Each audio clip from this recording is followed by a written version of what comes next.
আমারই চেতনার রঙে পান্না হলো সবুজ, চুনি উঠল রাঙা হয়ে। আমি চোখ মেললুম আকাশে, জ্বলে উঠল আলো পূবে পশ্চিমে। গোলাপের দিকে চেয়ে বললুম, সুন্দর। সুন্দর হলো সে। তুমি বলবে এ যে তত্ত্ব কথা, এ কবির বাণী নয়। আমি বলবো এ সত্য, তাই এ কাব্য। এ আমার অহংকার, অহংকার সমস্ত মানুষের হয়ে। মানুষের অহংকার পটেই বিশ্বকর্মার বিশ্বশিল্প। তত্ত্বজ্ঞানী জপ করছেন নিঃশ্বাসে প্রশ্বাসে। না না না, না পান্না, না চুনি, না আলো, না গোলাপ, না আমি, না তুমি। ওদিকে অসীম যিনি, তিনি স্বয়ং করছেন সাধনা মানুষের সীমানায়। তাকেই বলে আমি।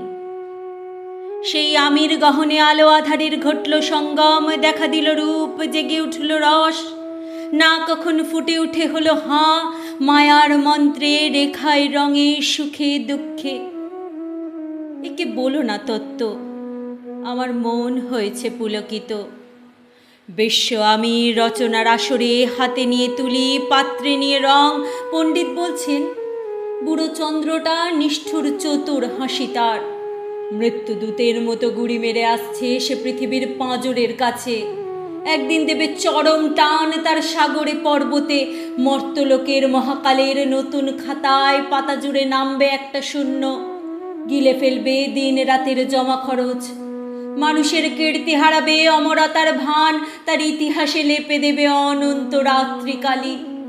মানুষের যাওয়ার দিনের চোখ বিশ্ব থেকে নিকিয়ে নেবে রং, মানুষের যাওয়ার দিনের মন ছানিয়ে নেবে রস।